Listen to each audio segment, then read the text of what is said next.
I'd just sent the divorce agreement to my lawyer, the very same one my wife and I had signed on our wedding day 3 years ago.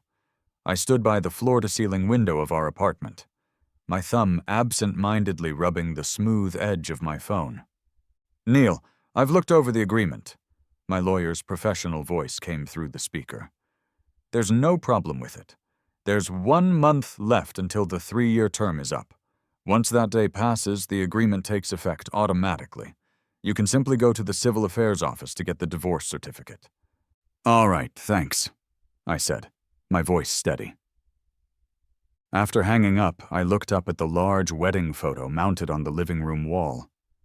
In the picture, I was wearing a crisp white suit, a smile of pure contentment on my face. Standing beside me, Clara was undeniably beautiful in her white wedding dress, but her expression was perfectly neutral. There wasn't even a hint of a smile. Love, or the lack of it, was obvious to anyone who looked closely. "The day is almost here," I muttered to myself, my fingers lightly tracing the cool surface of her face in the photograph.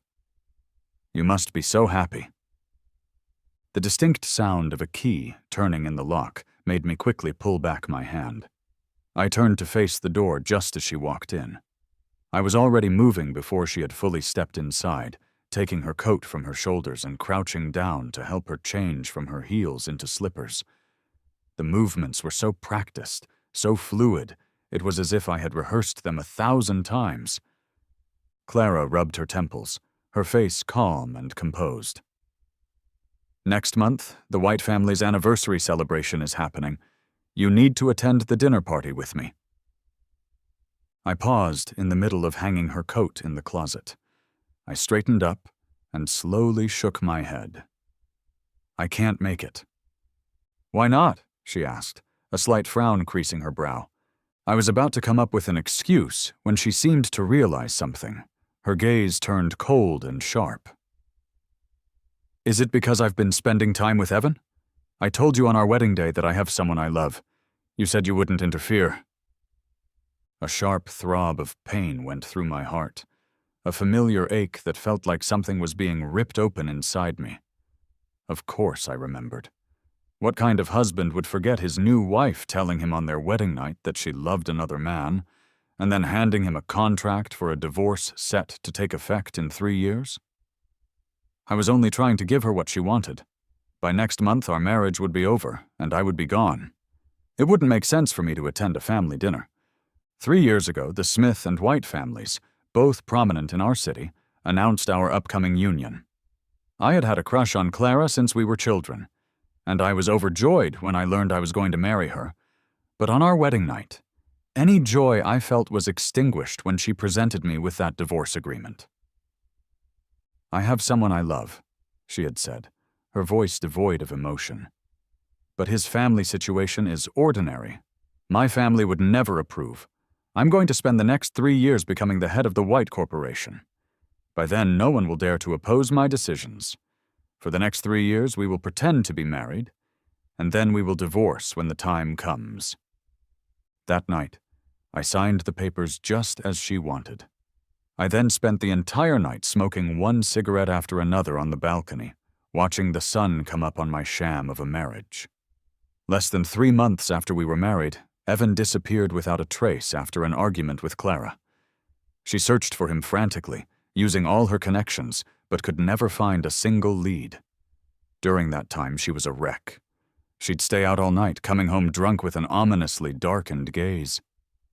Then, one late night, she came home completely hammered and collapsed into my arms on the bed. Her kisses came with the strong, bitter scent of alcohol, and as she held me, she whispered his name. "Evan, why did you leave me? Why are you with someone else? Don't you trust me?" I went rigid, my heart gripped by an unbearable pain. So she had found him, but he had already moved on with someone else. That was the first time we were ever intimate, but as she held me tight, she called out another man's name all night long. The next morning, she caught sight of the faint blood stain on the sheets with a blank look on her face, but said nothing about it. I acted as if nothing had happened, preparing a fresh set of clothes for her, and even gently reminding her about an important meeting she had that day. I pretended everything was fine, even though I felt like I was bleeding on the inside. After that night, I became even more cautious and attentive in my kindness toward her. She had a sensitive stomach, so I learned to wake up early to make her a soothing porridge. She was often stressed from work, so I learned how to give massages to ease her fatigue and tension. She liked quiet, so I learned to move silently around our home, never making a loud noise, even walking softly so as not to disturb her. Gradually, Clara seemed to start treating me more like a husband. She began bringing me little gifts when she returned from business trips. She'd make me a cup of hot medicine when I was sick. She would even crawl into bed with me at night, her hand resting softly on my waist as she slept. She never brought up the divorce agreement again, and it was as if it had ceased to exist. I foolishly allowed myself to hope that, perhaps, just maybe, she might really be falling in love with me. That foolish hope was shattered 3 months ago, when Evan, having broken up with his new girlfriend, came back into the picture. Clara returned to his side almost instantly.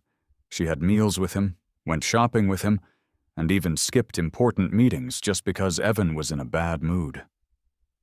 I stood by the window, watching her car drive toward Evan's apartment yet again, and I finally understood. True love was true love. No matter how much I gave, it could never surpass a single glance from Evan. Thankfully, our 3-year marriage of convenience was finally coming to an end. It was all like a dream, I told myself. And now that I was waking up, it was time to leave. "Why are you so silent?" Clara's voice broke me out of my thoughts. I stared at her blankly, my throat feeling constricted. She didn't remember the divorce agreement. I had counted down every single day of those 3 years, living in fear of the day she would leave once the time was up. But now, she seemed to have completely forgotten about it. I opened my mouth, about to remind her, but her phone rang suddenly. As soon as she answered, I could hear Evan's voice on the other end. I couldn't make out what he was saying, but I saw Clara's expression change dramatically. "Wait for me. I'm coming right now." She hung up, grabbed her car keys, and rushed for the door so quickly that she crashed right into me on her way out. I staggered backward, my shoulder hitting the hard door frame, and let out a pained grunt. Clara didn't even turn back. She had already disappeared out the door. Leaning against the wall for a moment, I slowly walked back to our bedroom. I took off my coat, revealing a fresh bruise already forming on my shoulder. I pulled out the first aid kit from the bathroom and silently applied some ointment, feeling a dull ache in my chest, as if something were methodically slicing through my heart. I sat on the edge of the bed, dazedly watching the sky outside darken until my phone rang. It was Clara. "Come to the downtown hospital." My heart skipped a beat. "What happened?" I asked instinctively. "Just come here. I'll explain when you arrive." When I got to the hospital, I saw Clara standing at the door of an operating room. Evan was leaning on her, his eyes red and swollen. I halted in my tracks, my chest tightening so painfully that it became difficult to breathe. "What's going on?" I walked over and asked softly. Clara looked up at me, her face pale. "Evan's mother has acute leukemia and needs an immediate bone marrow transplant." I froze. "We've searched the entire city's database, but there's no match." She stated it flatly, as if reporting a business problem. "I've done a match test. It matches." My pupils contracted as I stared at her in disbelief. "You're going to donate your bone marrow? Donating bone marrow has risks. You can't just—" "I didn't call you here for your approval," she cut me off sharply. "The surgery needs a family member's consent." Family. The word felt like a physical blow. Legally, I was her husband, her family. But in her heart, her family had never included me. I clenched my fist so tightly that my nails almost dug into my palms. I heard a voice, distant and hollow, say, "I'll sign." It was my own. A nurse handed me the consent form. I signed my name, writing each letter carefully, as if I were etching the signature onto my own heart. Clara gently released Evan and turned toward the operating room. Just as the door was about to close behind her, I couldn't stop myself from calling out her name. "Clara!" She turned, her eyes indifferent and cold.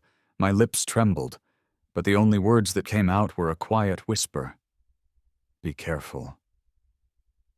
Her eyes flickered with some unreadable emotion for a brief second, but she said nothing.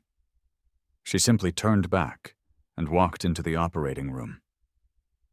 When the door swung shut, my tears finally fell. I realized then that Clara's love for Evan ran so deep she would willingly give up her life for him. The light above the operating room door stayed on for hours. The hallway was silent except for the sound of our breathing. I sat on a bench, my fingertips icy cold. Evan sat across from me, his eyes red, occasionally looking toward the operating room door. Eventually, Evan spoke, his voice soft. "Neil, I'm sorry to trouble you again." I looked up at him, but remained silent. Evan wiped his eyes, his voice choking up. "I never thought, after all these years, Clara would still love me so deeply." He paused, lost in thought. "Did you know, on my birthday last year, she flew all the way to Paris just to get me a watch I once mentioned I liked? She actually remembered, but I was still mad at her back then. I tossed the watch back at her and never even let her in." My fingers tightened, my nails biting into my palm. I remembered that day clearly. Clara had told me she was going on a short business trip. When she returned, she handed me a watch, saying it was just a random gift she'd picked up. I cherished it, storing it carefully in the deepest spot of my drawer, deeming it too precious to ever wear. It turned out it was just something Evan had rejected, something she had casually passed on to me. "And remember the Christmas before last?" Evan continued, oblivious to my turmoil. "I had a huge fight with my girlfriend back then, and posted something really negative on social media. Clara saw it and flew over that very night. She stood outside my apartment building for hours in the heavy snow, but never dared to knock on my door. I felt a sharp, stabbing pain in my heart. I remembered that Christmas night. Clara had been uncharacteristically affectionate, wanting me 7 times throughout the night. It had made me think she had finally, truly fallen for him. When I woke up the next morning, the spot beside me in bed was already cold. I had assumed she had some urgent work to attend to. It turned out she was rushing to see Evan. "It's been 3 years." Tears rolled down Evan's face again. I was too proud to contact her, but Clara never forgot about me. She wrote me a letter every single day, even though I never replied to a single one. I suddenly found it hard to breathe. How many late nights had I seen the light on in her study? I'd always thought she was working on company files, so I would quietly make her coffee to help her stay awake. It turned out she was writing love letters to another man. I had always believed that, at the very least, while Evan was gone, Clara had genuinely wanted to be with me. Now I realized it was all just my own wishful thinking. I thought her heart had finally warmed up to me, but all her thoughts had always been on someone else. Seeing that Evan was about to continue with another story, I suddenly stood up. My face was pale, almost transparent, but I forced my voice to stay steady.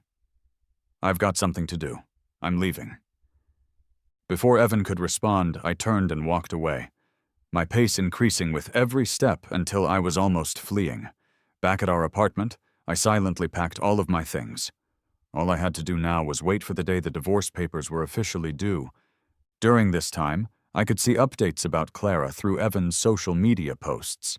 Her surgery was a success, but she didn't take any time to rest. She immediately arranged for the best hospital room for Evan's mom, brought in top-notch medical teams from abroad, and personally oversaw every detail of her treatment plan. Evan's latest post was a photograph. Clara was sitting by his mother's hospital bed, an IV drip in her arm, carefully peeling a pomegranate for him. His caption read, "I could never find someone who loves me this much again in my life." My heart ached fiercely.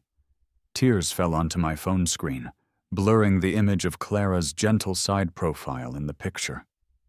I remembered how I had taken care of her all these years. Her stomach was bad, so I made porridge to nourish it every single day. She was busy with work, so I'd always wait up for her with the lights on, no matter how late. The fruit I brought her was always peeled, pitted, and cut into just the right size for her to eat. But now, she was doing all of these things for someone else. I took a deep breath, wiped away my tears, and told myself it was okay. After I stopped loving her, I would learn to love myself better. A week later, Clara suddenly came home. I was surprised. I had assumed she would be at Evan's side every moment. "Family dinner tonight. Change your clothes," she said briefly, her tone all business. I understood.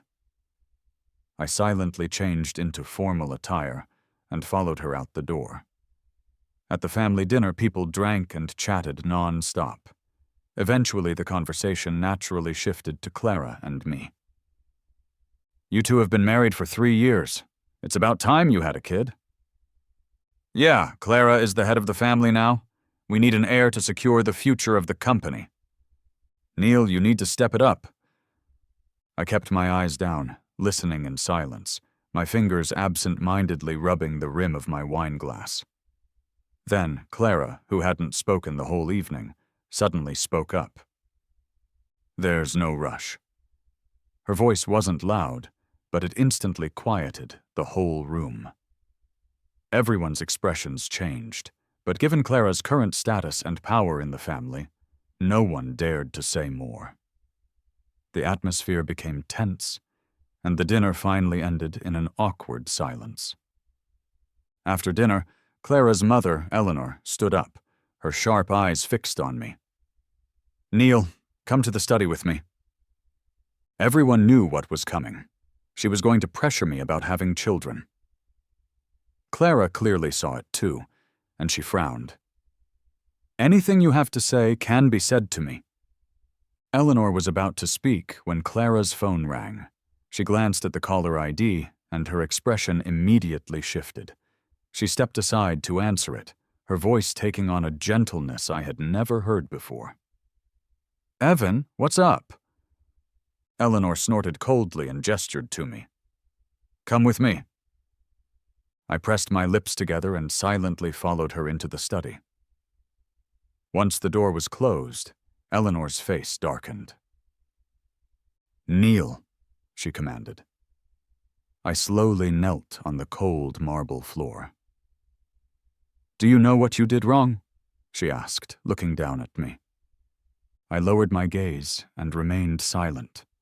Eleanor slammed her hand on the heavy oak desk.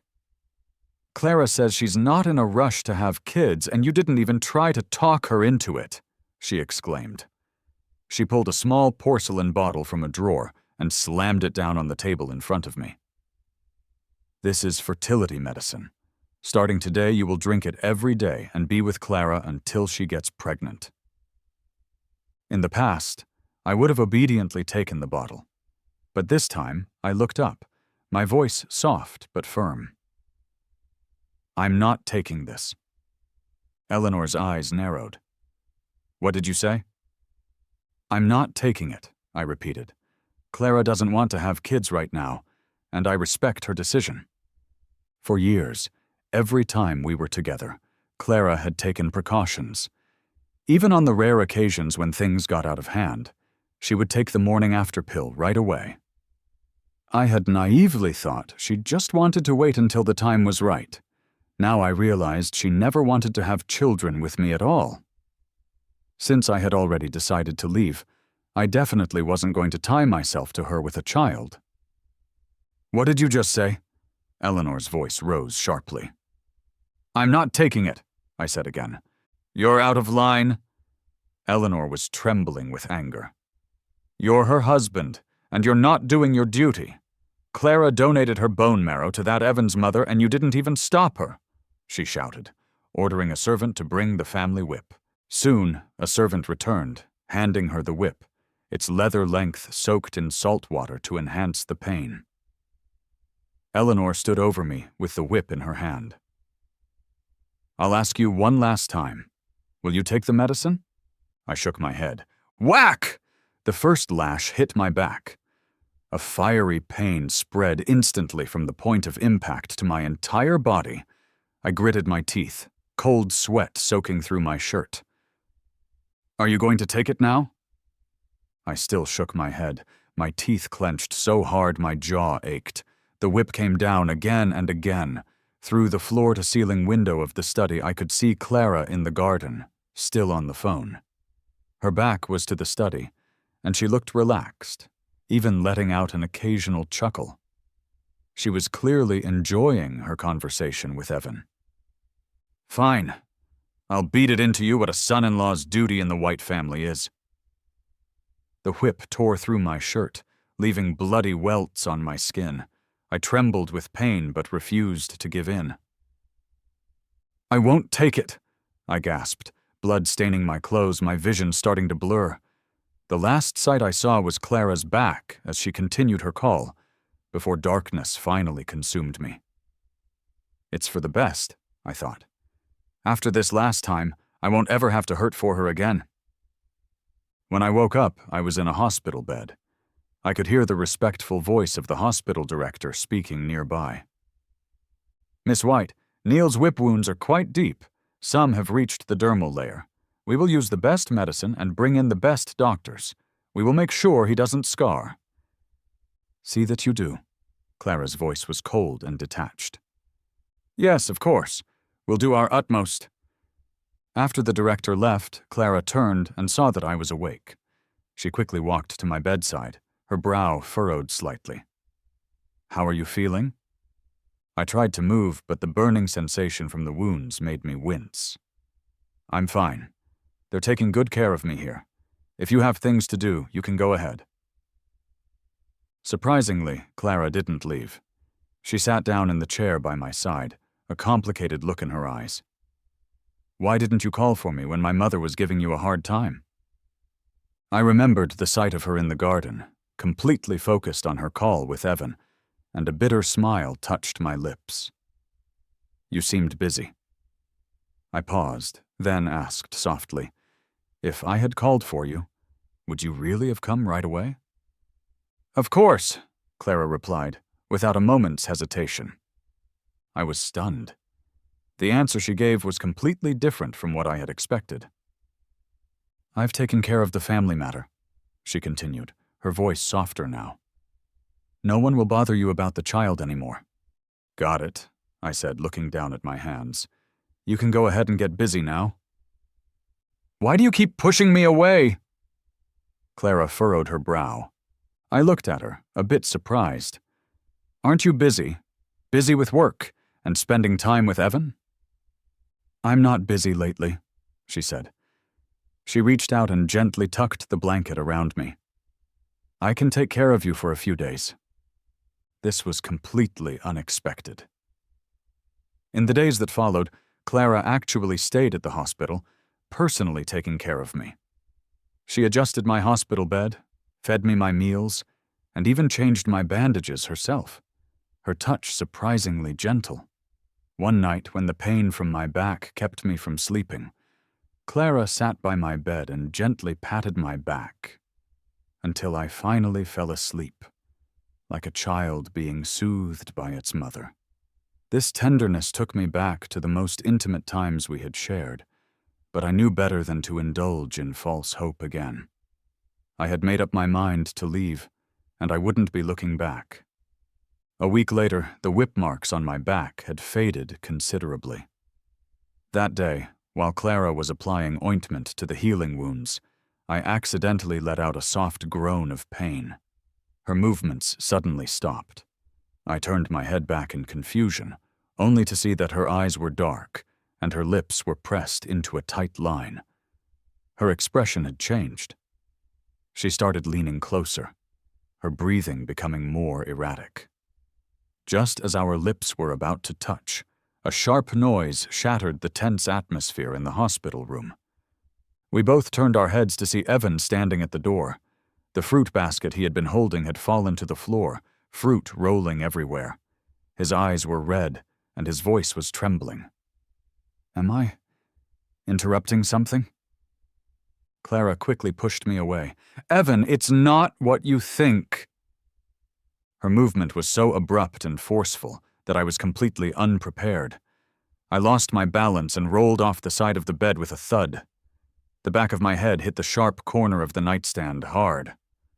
Blood immediately started to flow, warm and sticky, down my neck. "I won't bother you two," Evan said, turning and running from the room. "Evan!" Clara didn't even glance at me lying on the ground. She chased after him without a moment's hesitation. I lay there, my vision blurring from the blood pooling around my head. I suddenly started to laugh, but the laughter was choked with tears that streamed down my face. When a nurse finally found me, I had already fainted from the blood loss. In my last moments of consciousness, I heard the nurse shouting in a panic, "Patient has a head injury! Call the doctor!" Clara never came back. Because of the head injury, I had to extend my hospital stay for a few more days. Clara never showed up again. I knew she was probably busy calming Evan down, so I never called her. Not even once, nor did I send a single message. On the day of my discharge, the housekeeper from the White Mansion called me. She was asking about the plans for Clara's upcoming birthday party. I held the phone, silent for a long time. Every year before this, Clara's birthday was something I organized myself from start to finish. The Whites might have been a wealthy family, but warmth wasn't part of the package.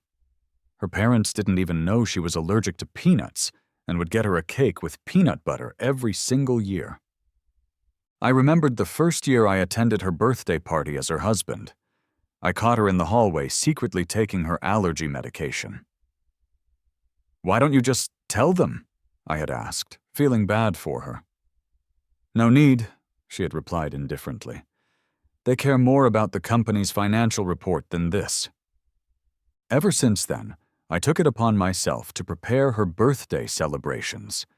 Every dish on the menu, every bouquet of flowers, was tailored specifically to her liking. She no longer had to face decorations she hated or worry about mistakenly eating food she was allergic to. "Sir?" the housekeeper prompted over the phone, bringing me back to the present. I took a deep breath. I'll handle it. This would be the last time. After the divorce, someone else would have to take over the responsibility of organizing her birthday. I planned it meticulously, just like in the previous years. But this time I made sure to walk the housekeeper through every single detail, explaining everything carefully. The cake must be Black Forest, with no peanut butter at all. Use white roses for the decorations instead of red ones. She hates red roses. And make sure there is no tequila on the drink list. It gives her headaches. Remember all of this well. Next time when you're organizing it, don't mess it up. The housekeeper asked, puzzled. "You won't be handling it next time, sir?" I lowered my lashes and didn't reply. Next time I wouldn't even be the son-in-law of the White family anymore. How could it still be my responsibility? On the night of the birthday party, the banquet hall was filled with well-dressed people and dazzling lights. I stood at the entrance in a dark blue suit, greeting the guests. Then, I saw Clara walk in slowly, with Evan on her arm. She was dazzling in a red, strapless, mermaid-style gown, her attention completely focused on Evan as they entered the room. In that moment, I realized she had already pacified him. Her eyes were glued to Evan the whole time. When his glass was empty, she quickly had it refilled. If his collar was slightly askew, she would reach up and fix it herself. Whenever he tasted something delicious and his eyes crinkled in delight, she couldn't help but smile gently. She never once looked in my direction. I stood quietly in a corner, attending to the guests like a diligent butler. During the gift-opening session, guests presented priceless treasures. My gift, a limited-edition necklace, was carefully placed on a silver tray. "Neil has great taste," one of the guests commented. "This necklace is one of only 10 in the world. It matches Clara perfectly." "They sure understand Clara's style. What a wonderful couple." Clara glanced at me, apparently pleased with the gift, and said a simple, "Thank you." But when Evan's gift was opened, the room went silent for a moment. It was a hand-knitted beige scarf with wonky, uneven stitches. It was clearly made by a novice. Someone couldn't help but laugh, saying, "In this day and age, who gives a handmade scarf? Clara might be allergic to such cheap yarn." "Who is this guy, anyway? He's dressed so modestly. How did he even get in here?" Evan's face turned pale, and he instinctively took a step back. Clara's expression darkened instantly. She picked up the scarf from the table and wrapped it around her own neck in front of everyone. "I love this gift," she said, her voice gentle yet commanding, immediately quieting the room. "I cherish handmade efforts far more than expensive, thoughtless items." Then she picked up the necklace I had given her and remarked coldly, "As for this, though it is costly, it lacks heart." The sound of the necklace being tossed into a nearby trash can was piercingly loud. The entire banquet hall went eerily quiet for a second before erupting in a chorus of agreement. "Clara is right. Handmade gifts have so much more warmth. A store-bought necklace doesn't compare to something made with love." "This scarf's stitching is so unique. This gentleman has quite the skill." I stood there, feeling as if all the blood in my body had frozen. A necklace that had taken me 3 months to find, after visiting numerous boutiques in several different countries, was now discarded like a piece of trash, all just to back up Evan. Now that I thought about it, this had been happening a lot lately, hadn't it? She could skip important meetings for Evan, but would forget my birthday. She could stay up all night for a sick Evan, but wouldn't even call when I had a raging fever.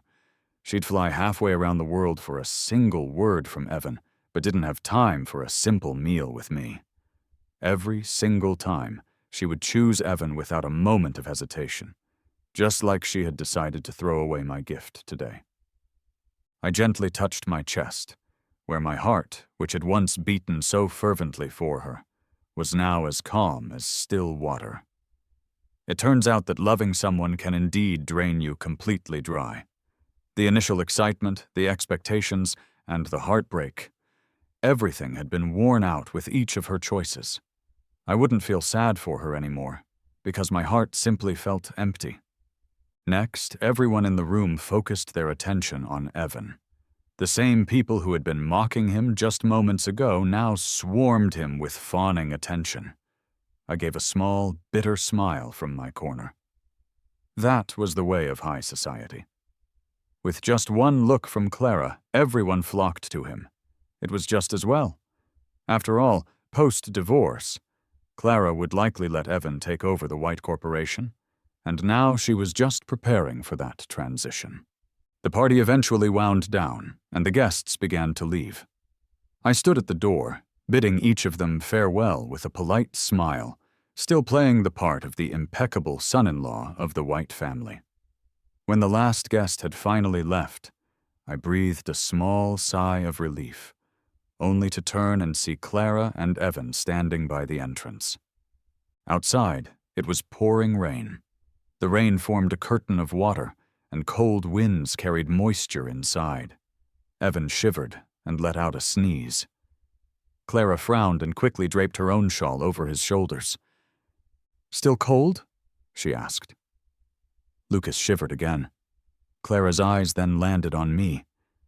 Draped over my arm was a cashmere scarf, its soft ivory texture glowing gently under the light. "Give Evan your scarf," she ordered. My fingers quivered, and my face turned even paler. This is from my grandmother.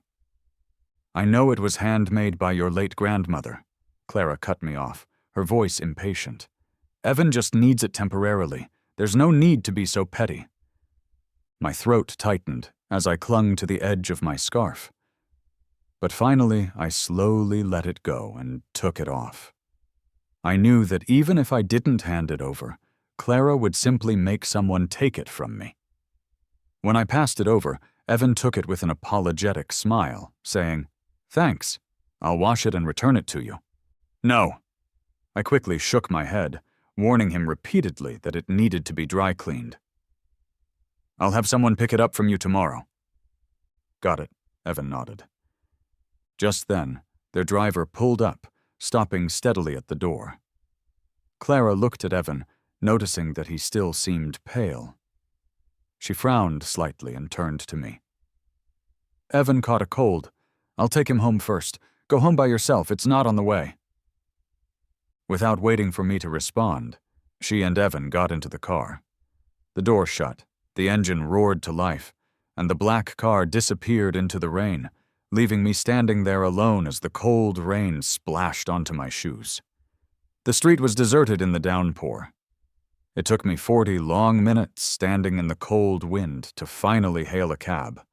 By the time I got home, I was soaked to the bone and felt dizzy.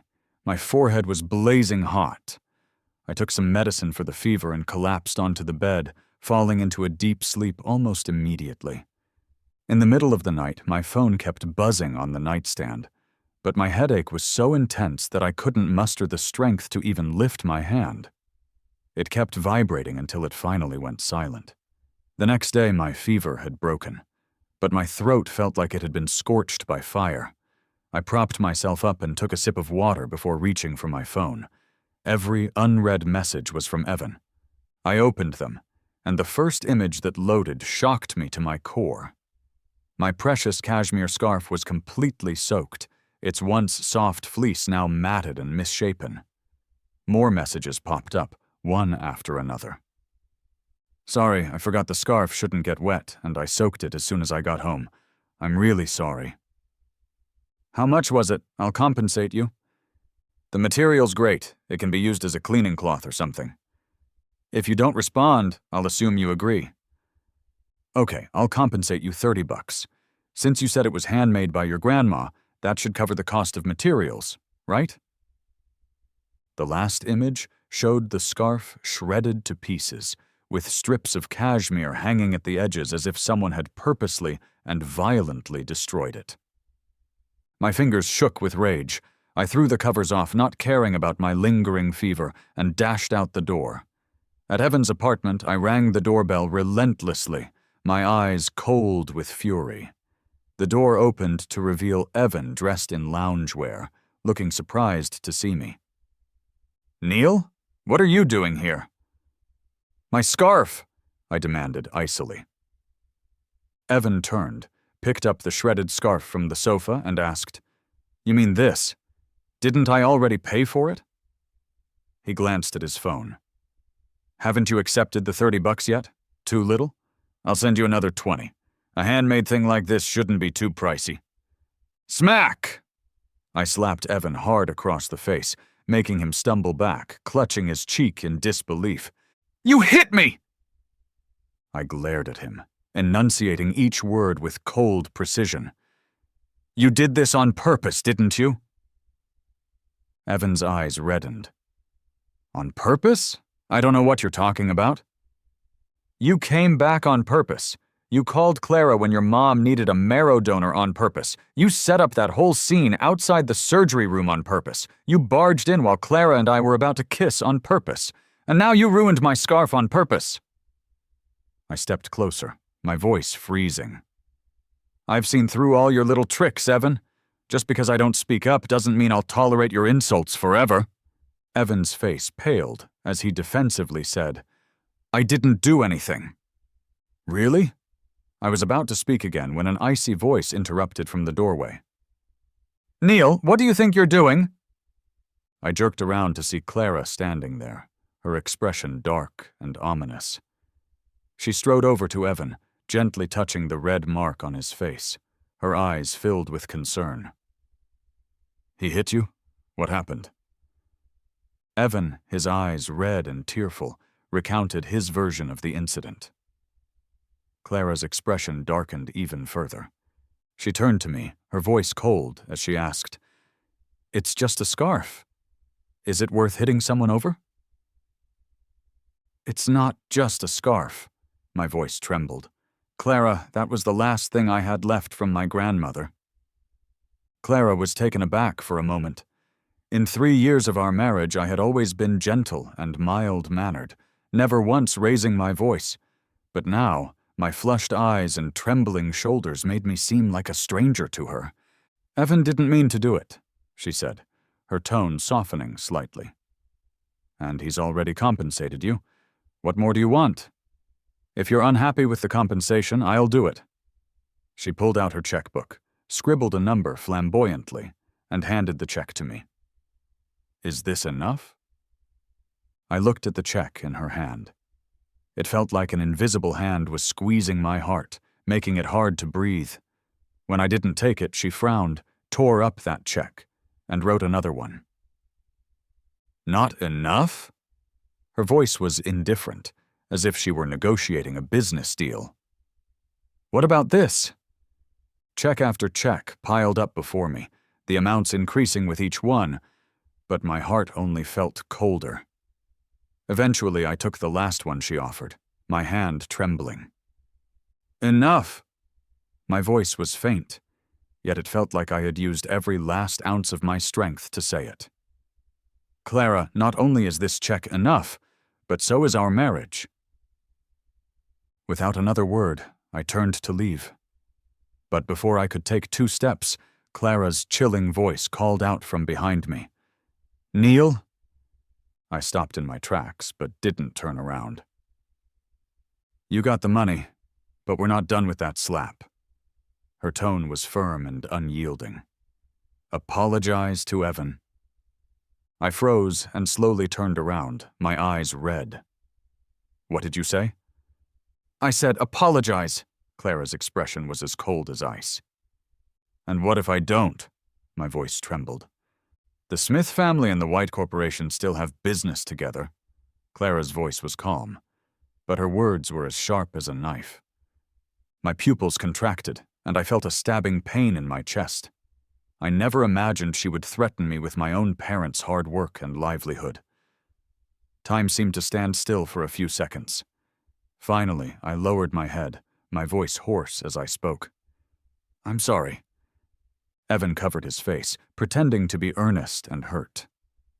"Neil, is your apology sincere? Or is that just how you high society people apologize without meaning it?" I clenched my fists tightly, my nails digging into my palms. Then, I suddenly bent over at the waist and bowed deeply to Evan. "I'm sorry." My voice was choked but clear. "Evan, I shouldn't have hit you. Please forgive me." After that, I straightened up and looked at Clara. "Is that enough?" Clara stared at my reddened eyes and felt a slight pang in her heart. She remembered 3 years ago when I had a high fever. I had looked at her with the same red eyes, full of trust and love. Now, all that was left in them was a lifeless calm. Her throat tightened, and she wanted to say something, but she simply said coldly, "That's enough." I turned and left, my back straight, without any hesitation. Behind me, I heard Clara's gentle voice say, "Does it still hurt? Let me put some medicine on it for you." "It hurts," Evan replied softly. "Be gentle." I didn't stop walking. Tears silently slid down my face, but I quickly wiped them away, leaving no trace behind. In the following days, Clara didn't come home, and I didn't call her, not once. The day the divorce agreement was set to take effect finally arrived. I went to the Civil Affairs Bureau alone. When the staff handed me the official divorce certificate, I took it calmly. My fingers gently brushed over the gilded words on the cover, feeling no emotion at all. As I left the office, the sky was bright and clear. I hailed a cab to go back to the White family's villa one last time to gather my last few belongings. But when I opened the door, I found Clara at home. "Where have you been?" she asked. She was standing in the middle of the living room, elegantly dressed. I opened my mouth, but before I could speak, she said knowingly, "Today is our anniversary. Were you out getting a gift for me?" I froze and suddenly remembered. Yes, it was our anniversary. 3 years ago today, we had exchanged rings with everyone's blessings. But that same night, she had handed me a divorce agreement, telling me that it was just a business marriage and that I should not take it seriously. It would all end in 3 years. Ironically, the day I was holding our divorce certificate was the same day as our wedding anniversary. Clara thinking I was out getting her a gift made sense.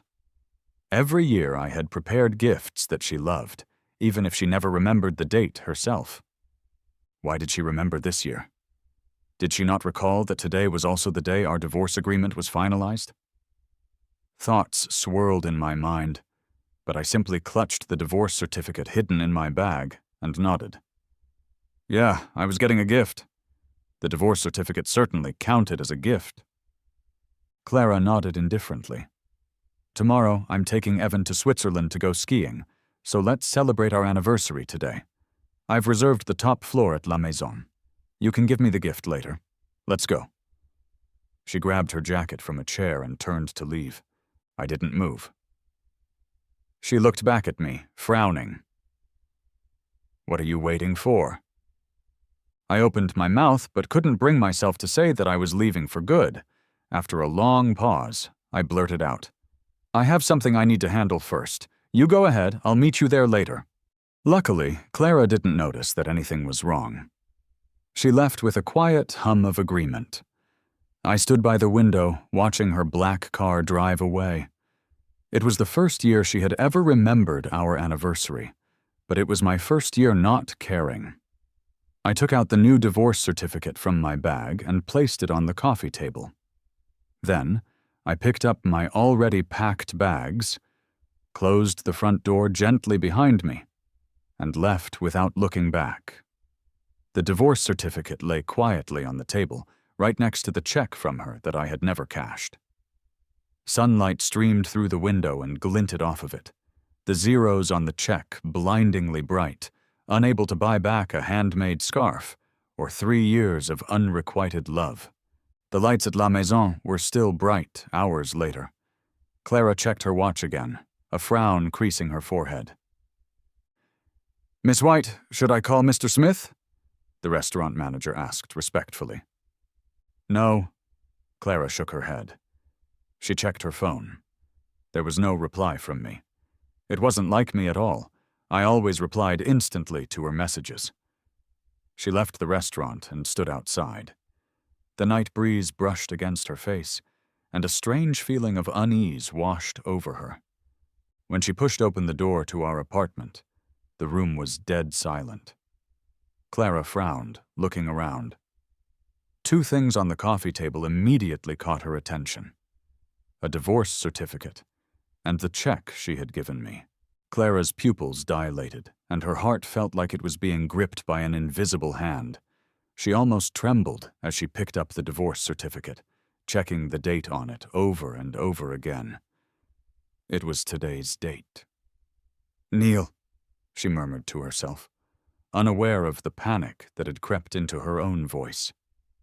Suddenly, her phone rang loudly. The screen showed Evan's name. Clara? Evan's cheerful voice came through the phone. Where are you? I made your favorite dessert. Can you come over and keep me company at home? I can't, Clara replied instinctively, her eyes still glued to the divorce paper in her hand. Then I'll bring it to you now, Evan said enthusiastically, hanging up before she could refuse. 20 minutes later, Evan walked into the living room and immediately saw the divorce papers on the table. Oh my God, he exclaimed dramatically, taking a couple of steps back. What does this mean? Is he divorcing you? Clara sat on the sofa, her expression unreadable, and nodded. A smug look briefly flashed across Evan's eyes, but he quickly replaced it with a worried expression. He sat down gently beside Clara, his own eyes slightly wet. "I'm so sorry, Clara. Is he still mad that I accidentally ruined his scarf? I know guys can get really jealous, but I didn't think he'd use a divorce to threaten you." Clara's fingers unknowingly traced the edge of the divorce certificate. For the first time since he had returned, she didn't try to comfort him. "Clara?" Evan tilted his head, a bit anxious. Are you reluctant to let him go? Maybe I should go and apologize to him. I can even beg him if I have to." "Reluctant? Not a chance," Clara scoffed, her tone dripping with a deliberate, forced disdain. "He was nothing more than a tool for a marriage of convenience. Don't overthink it. And it's not your fault to begin with. You didn't ruin his scarf on purpose." Satisfied, Evan smirked slightly, wrapping an arm around her waist to gently pull her in. "Honestly, I've always thought he was too boring and stuffy for someone like you." Clara tensed briefly at his touch, then relaxed, reaching over to ruffle Evan's hair. But Evan suddenly sat up, looking puzzled. "Why wouldn't he take the check, though? Did he find someone else?" Clara's eyes went cold instantly. "Oh, I was just kidding." Evan quickly waved his hands. "With his personality, who'd want him? He's probably just trying to make you give in. Obviously, he loves you so much." Clara stood up, walked to the liquor cabinet, and poured herself a tall glass of whiskey. She downed it in one go, the burning liquid coursing down her throat, but failing to extinguish the strange agitation that was building in her heart. "Clara," Evan hugged her from behind, "forget about him. Divorcing him is a good thing, right? Now we can finally—" "Evan," Clara gently pulled his hand away. "I want to be alone today." "But," Evan frowned. "I'll go on a date with you tomorrow," she said, forcing a smile. "We can go look at that new sports car you like so much." "Okay," Evan said, and once he had reluctantly left, Clara stood by the floor-to-ceiling window, gazing out into the dark night. After a long time, she took out her phone and called her assistant. "Find out where Neil is," she said, her voice hoarse, nearly overwhelmed by an inexplicable sense of panic. "And don't alert anyone." After hanging up, Clara's eyes returned to the divorce certificate on the table.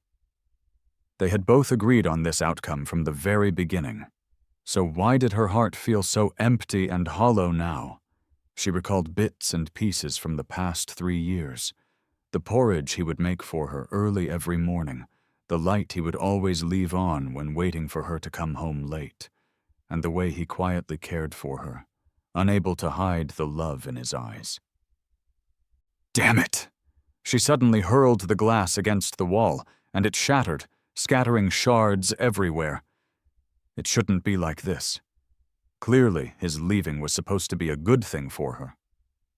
Right? Clara stood on the balcony, the night mist dampening the tips of her hair, but she didn't notice. Her assistant's call came at 2 o'clock in the morning. "Miss White, I've got Neil's address." She quickly lifted her head. "Send it to me." Neil's new apartment was in an old, run-down complex. There was no elevator, only narrow, dimly lit staircases. Clara stood at his door, furrowing her brow, unable to imagine that the man who had once so seamlessly adapted to a life of luxury would choose to live in a place like this. She knocked on the door with enough force to show that she was not to be turned away. Inside, there was a light rustle of footsteps, and then the sound of the lock turning. Neil opened the door. His pupils shrank the moment he saw her. He was dressed in simple loungewear, his hair casually brushed, and without even trying to impress, he somehow drew all the attention in the hallway. Clara's gaze lingered on him for a couple of seconds before she sneered. "What? Are you living here as a show for me to see?" Neil's fingers tightened slightly on the doorknob, but his face remained calm. "Do you need something, Clara?" "Need something?" she scoffed, pushing past him and into the room. The apartment was small, just a one-bedroom, but it was impeccably clean. On the coffee table were a few design books and a steaming cup of floral tea. Clara glanced around, feeling an even more inexplicable sense of irritation. "You got the divorce papers and hurried to move out," she said, turning around and looking down at him from her superior height. "What's the deal? Are you scared I'll change my mind?" Neil closed the door gently, his voice calm. "You're kidding, Clara. Our marriage was just a contract. It's perfectly normal to divorce when the time is up." "Normal?" She narrowed her eyes and suddenly stepped closer to him. "Then why didn't you take the check?" Neil looked up at her, his clear, calm eyes pricking her heart. "I don't need it," he said softly.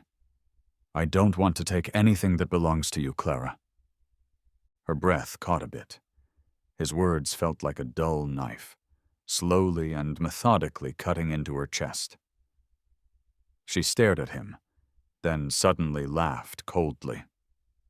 "Neil, do you really think you can shake me off just because we're divorced?" Neil frowned slightly. "What do you mean, Clara?" Staring him directly in the eyes, she said deliberately, "Come back. The spot as the White family's son-in-law is still yours." For a moment, the air in the small apartment felt thick and heavy. Neil was momentarily stunned. Then he chuckled. "Go back for what? To keep being a shield between you and Evan? What happens with him is none of your business." "Right, none of my business," Neil nodded, his eyes fixed on Clara, who was now looking slightly flustered. "So, Clara, what standing do you have to ask me to go back?" Clara was at a loss for words. Right. By what standing? They were already divorced. This realization left her feeling strangely and intensely irritated. "Neil?" Her voice was low, tinged with a warning. "Don't test my patience." Neil looked at her quietly, suddenly finding the entire situation a bit funny. 3 years, and she hadn't changed a bit. She was always on a pedestal, always thinking that he should follow her every wish. "Clara," he raised his voice slightly, "we're done." Her pupils contracted sharply. Just then, her phone rang. Evan's name on the screen was glaringly bright. Neil glanced at it, a faint, knowing smile on his lips. "Clara, your darling is calling." Clara stared at him, then laughed coldly, but still pressed the answer button. "Clara," Evan's voice came through the phone. "Where are you? I can't sleep. I'm thinking of you." Clara kept her eyes on Neil, but her tone softened. "I'm dealing with something right now. I'll be back later." Neil turned away, no longer looking at her. "Hurry up," Evan urged on the other end. "I'll be waiting for you." After hanging up, Clara looked at Neil's profile. She suddenly grabbed his chin, forcing him to face her. "Neil?" Her voice was low and dangerous. "Don't think it ends this way." With that, she let go, turned, and left. The door slammed shut behind her, making the single picture on the wall shake slightly. Neil stood there for a long time before he slowly, deliberately, wiped away a single tear from the corner of his eye. Clara got into her car and slammed her fist against the steering wheel. She didn't know why she was so out of control. They had agreed on this from the very start, a divorce after 3 years. She loved Evan, that was clear. But why did Neil's calm, detached attitude make her so incredibly angry? Her phone rang again. It was a message from Evan. "Clara, when are you coming back?" She stared at the screen, and a wave of irritation suddenly washed over her. Finally, she typed back a curt reply. "I have things to do tonight. I'm not coming back." Then she turned off her phone, leaned back in her seat, and closed her eyes. In her mind, all she could see were Neil's eyes, calm and almost indifferent. I changed my address again. This new apartment was still small, but I had used a friend's information to rent it. I also asked my family to help me erase all public traces of my whereabouts. Clara wouldn't be able to find me anytime soon. My new place was small, but it was full of sunlight. Standing by the window, looking at the bustling street below, I felt a long-lost sense of freedom for the first time in years. This time, I had cut off all contact with my old life, taking only my personal documents and a single savings card. The expensive watches and designer clothes Clara had given me. I left them all behind. All I wanted was a fresh start. I called my old college friend David. "Neil!" David's voice came through the phone, full of surprise. "You finally called. Where have you been these past 3 years? All I knew was that you married into the White family, and then you completely vanished. Did the Whites hide you away on purpose? I almost thought you had disappeared from the face of the earth." I chuckled. "It's a long story. Are you still doing design work?" "Of course, my studio's quite popular now," David said with a touch of pride. Then his voice lowered. "Hey, are you reaching out because something's up?" I was quiet for a moment. I still couldn't bring myself to talk about the past 3 years. Instead, I dodged the question and said, "I want a fresh start, and I need a job." David didn't hesitate for a second. "Then you can start at my studio tomorrow." David's studio was located in an old office building downtown. It was simply decorated, but had a strong, artistic vibe. When I pushed open the glass door, David came running over and pulled me into a hug. "Man, you've lost so much weight." He squeezed my shoulder and then casually waved it off. "No worries. From today on, you're my new chief designer." I looked at him, surprised, and frowned, shaking my head immediately. "I'd rather start from the bottom." David wasn't having any of it, and patted my shoulder firmly. "You were a design genius back in college. I always wished you would come work here, and now you're finally here. I can't let your talent go to waste." I couldn't find the words to protest anymore. I sat down at my new desk, my fingers lightly caressing the brand new drawing board. It felt like I was touching a long-lost dream. Before getting married, there was nothing I loved more than sitting in front of my drawing board, bringing my ideas to life. But 3 years of that marriage had kept me from my old companion. In the following days, I threw myself entirely into my design work. During the day, I learned about the latest industry trends with the team. At night, I stayed up late, modifying drafts and perfecting my concepts.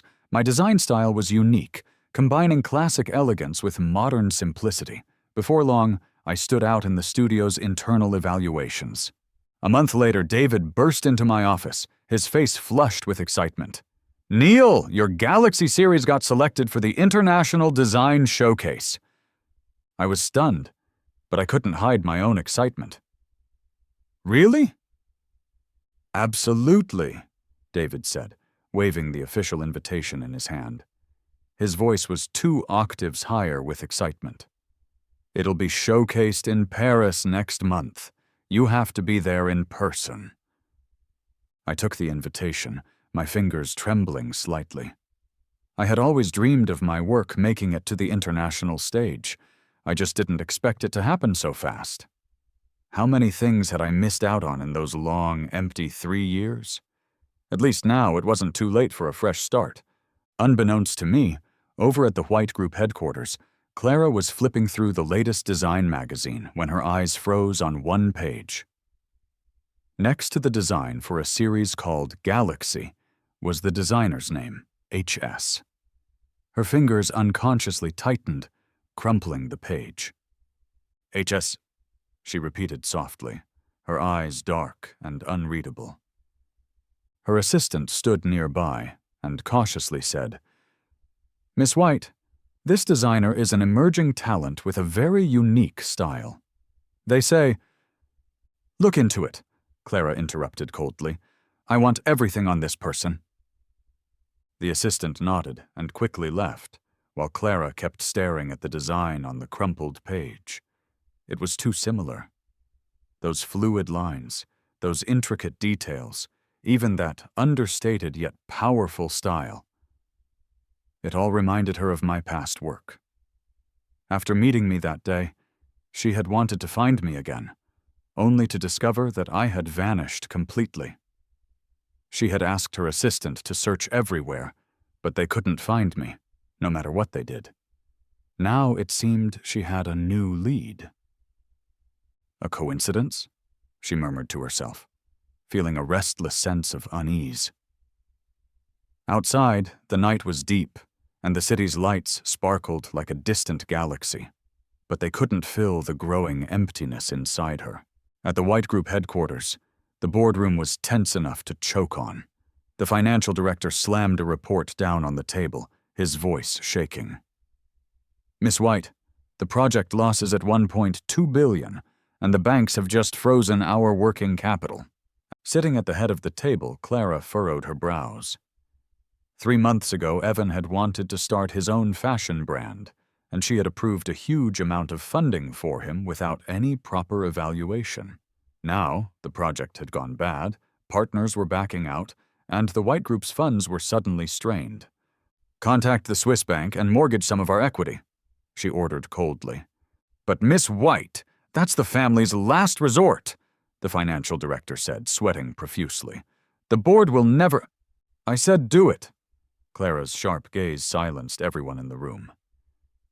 Meanwhile, chaos had broken out at the White family's old mansion.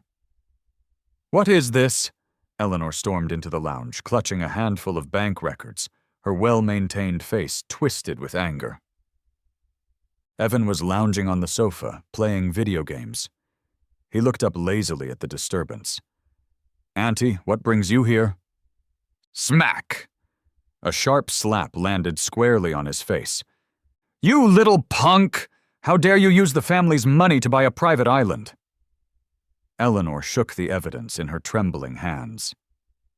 "And these jewelry auction records all under Clara's name."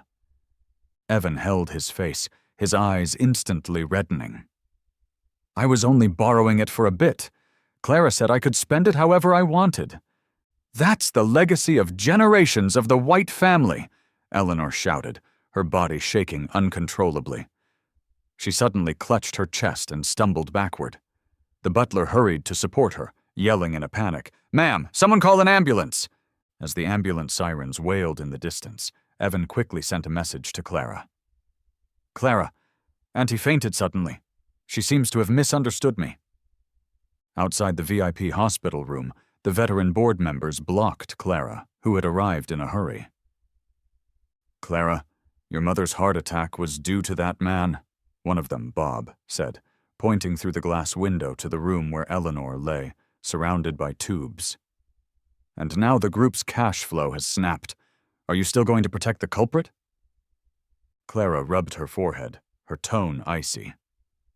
"Evan is kind. He would never do something like this. I'll fix the funding issue." "Fix it by mortgaging the family estate?" Another director, Lee, slammed the table. "We've just found out that man registered a shell company in the Cayman Islands." The ward door suddenly opened, and Evan rushed out, his eyes reddened. "They're all wrongfully accusing me. I just wanted to help you lessen the pressure by learning how to invest." Instinctively, Clara caught him, and then looked at the board members. "Where's the evidence?" The board members stayed silent.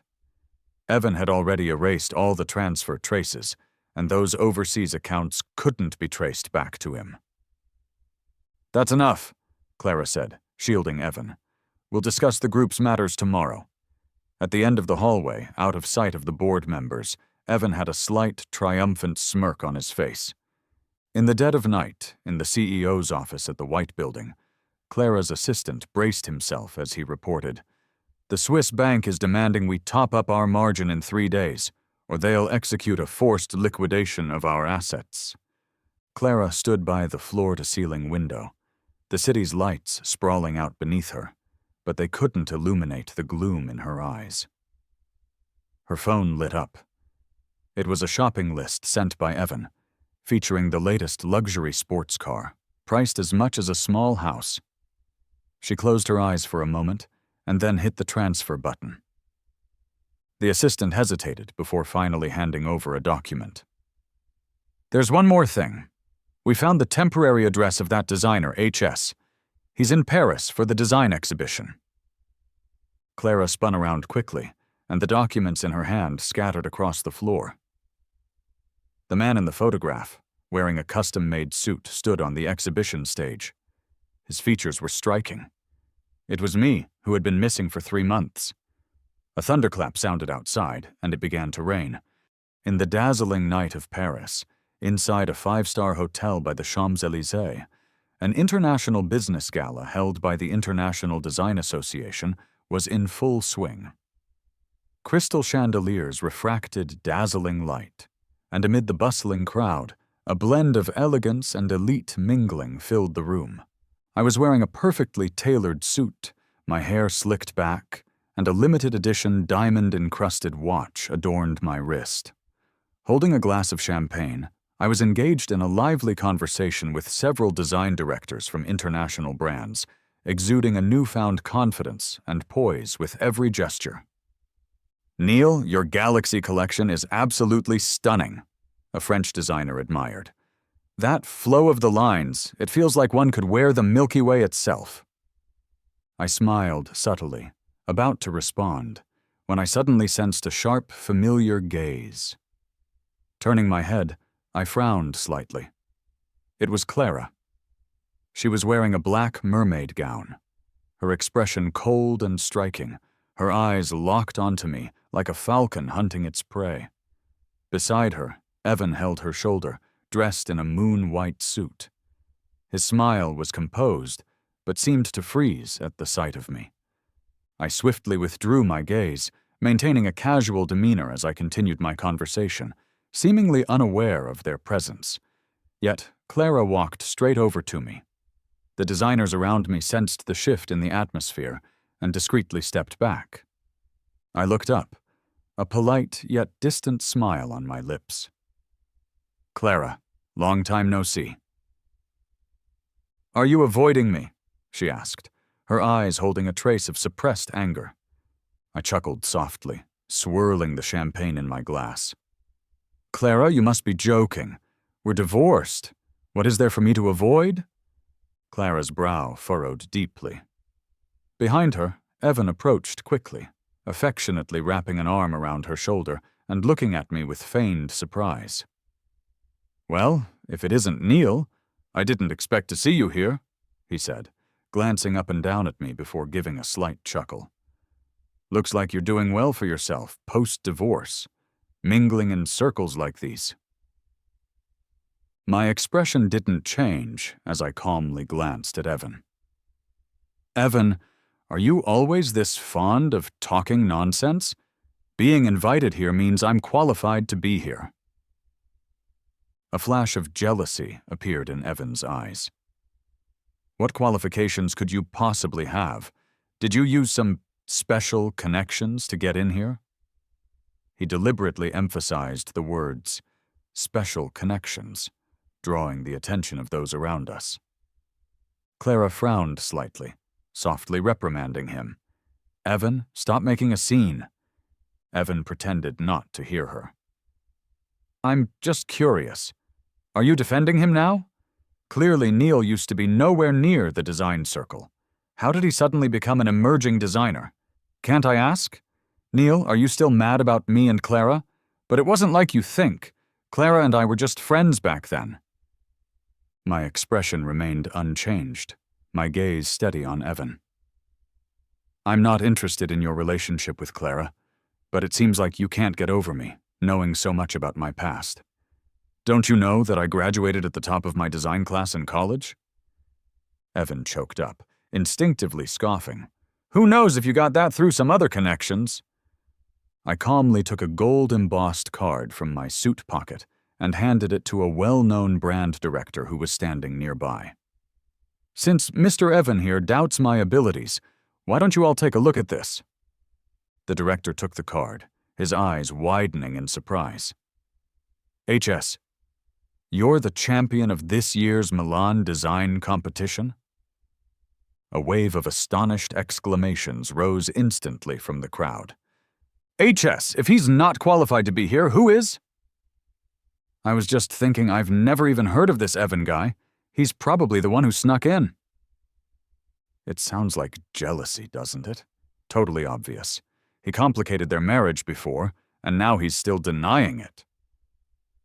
Evan's face froze. He looked helplessly at Clara. No, it's not like that. Clara, I didn't mean it. I smiled slightly, my gaze straight forward. Clara, Evan, if there's nothing else, I'll be on my way. With that, I turned to leave. Clara pushed Evan away, grabbing my wrist. We need to talk, she said in a deep voice. I stopped, glanced down at her hand on my wrist, and replied coolly, Clara, please respect yourself. Her eyes darkened, but her grip didn't loosen. Evan saw what was happening and quickly stepped up, taking Clara's other hand with a concerned look. Clara, don't we have to go meet Mr. Smith? Let's not waste any more time here. But for the first time, Clara completely ignored him, keeping her gaze locked on my face. Just 5 minutes. I gently pulled my hand away and said indifferently, Sorry, I have a meeting with my partners. Excuse me. With that, I turned and walked towards a group of international designers, my posture straight and my steps composed. Clara stood still, her eyes dark and intense. Evan clenched his jaw, glaring at my retreating back before turning to Clara in frustration. Clara, what's his deal? Is he still blaming me or what? Clara glanced at him, her brow furrowed slightly, her voice tinged with an unfamiliar impatience. You should go back. What? I said, go back. The impatience in her eyes was becoming more apparent. Tears welled up in Evan's eyes. Are you going after him? But Clara didn't even look at him. She just walked in the direction I had left. Evan stood there, his nails digging into his palms, his eyes full of jealousy and hate. Meanwhile, I was chatting happily with the other designers, completely unaware of what was happening behind me, until a familiar figure approached. I then slightly turned my head and saw Clara standing there. Neil, she said softly. I never said it was over between us, Clara. I heard the White Corporation is having some trouble lately. Before I could respond, my friend David pulled me behind him, his eyes narrowing slightly. Instead of bothering your ex-husband, why don't you think about how to fix your own mess? He said to her. Acting foolish over a man, I'm glad Neil left you when he did. What do you mean? She questioned, suppressing her anger. Did the board at your company not tell you? David continued. That guy who was with you, do you have any idea what he's been doing behind your back? Are you still going to play dumb? The shimmering light from the champagne tower danced among the guests, and the lively violin music couldn't mask the tense atmosphere in our corner. David swirled his champagne, a sarcastic smile on his lips. The precious company your family built is almost drained by your so-called white moonlight, and yet you're here, attending a party. Clara's eyes darkened, her grip on her glass tightening. Watch your mouth, David. Did I say anything wrong? David sneered, pulling me further back. The money Evan has funneled from the White Corporation in the past 3 months could probably buy a small island. Right? The nearby guests started to glance over, and whispers began to stir. I frowned, gently tugging on David's sleeve. David, let's go. He doesn't mind losing face, so why can't I speak up? David's voice rose. Clara, you messed up your entire company for a guy, and now you have the audacity to come and bother my friend? Clara's face tightened as she grabbed my wrist again. We need to talk. Let go of him. David slapped her hand away. You've already got your divorce papers, Clara. What's this drama all about? The stares from the other guests burned hotter, and some even raised their phones to record. I took a deep breath. "Come with me. We'll talk in the garden." The night breeze brought with it the faint scent of roses. The gurgling of the fountain cut off the chatter from the party inside, but the tension between the two of us was still palpable. "Neil," Clara's voice was hoarse. She reached out for me. "It's really not what you think." "It doesn't matter," I said, stepping back and avoiding her touch. "Clara, we're done. I don't even care about the past now, but from now on, please stay out of my life. Neil, there should be a limit to being ridiculous." She stepped forward, impatience creeping into her voice from my constant rejection. "I never wanted a divorce. Evan was just alone and needed care. Can you stop being so jealous?" A crisp slap startled a nightingale in the nearby trees. David shook his numbed hand, sneering. "Care? Is your care letting him squander company funds, live in your marital home, and post all over social media about the expensive cars you gave him? There are many lonely people in the world, Clara. Why don't you go and take care of all of them?" Clara tilted her head, her tongue brushing against her now flushed cheek, her eyes brewing a storm of fury. "You don't understand. Evan is different. He what?" David cut in sharply. "What's so different about him? He's an orphan? He's all alone?" David took out his phone, scrolling heavily on the screen. "Here, see what your so-called white moonlight has been up to lately." Photos flickered across the screen. There was Evan, snuggled up to a rich, older woman on a private yacht. Then, pushing a mountain of chips towards a blonde at a casino table. The most glaring photo was of him, with the daughter of her company's main competitor, entering a hotel just 3 days ago. "No way." Clara's eyes widened in shock. She staggered back 2 steps. "Why do you think he suddenly came back to you?" David pressed. "That whole story about his gambling dad? It's a lie. He racked up massive debts overseas and ran back home to escape the mob."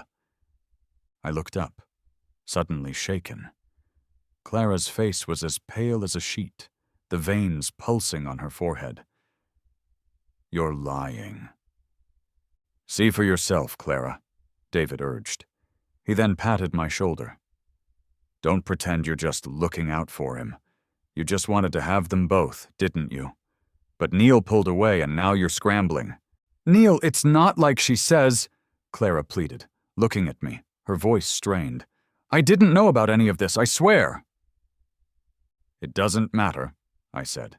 "It's best if we have nothing more to do with each other." With that, I pulled David away, without giving her another glance. Clara watched us leave, her eyes filled with pain. Shaking, she took out her phone and dialed her assistant. "Find out everything about Evan from the past few years. I need to know who is lying." Clara stood at the window of her office, holding a freshly delivered investigation report. Outside, the rain was pouring down, smearing the city lights on the glass. After hearing David's revelations, doubt had crept in about Evan. The first thing she did upon returning was get Evan's travel records from her assistant. "Are you sure this information is correct?" Her voice was low and intense, like a storm was brewing. Her assistant stood rigidly. "I've checked it 3 times, Miss White. Evan's mother's medical records were all forged. That leukemia diagnosis, the doctor who supposedly signed it doesn't even exist." Clara's knuckles turned white, crumbling the paper in her grip. "Go on." "We also found that Evan was close with several wealthy women overseas. Here is his secret social media account, full of photos of him bragging about his luxurious lifestyle, all dated during the time he claimed to be in financial hardship." She picked up a tablet. She saw Evan sporting a diamond watch with the caption, "Thanks for the gift, babe. Love you." The date was during the same week she had mortgaged her house for his mother's supposed treatment. Her eyes grew cold. "Bring him in."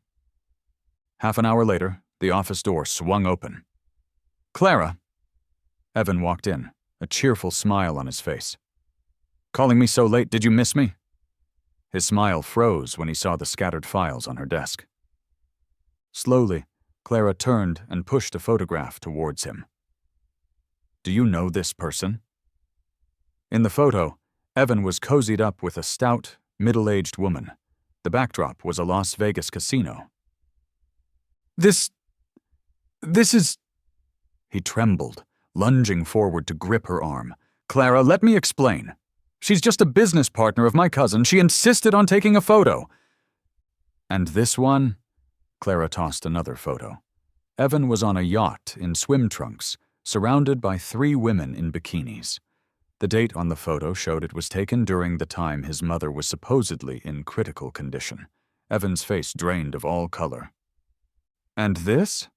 Clara played a recording. His own brash voice echoed through the office. "Clara is so easy to fool.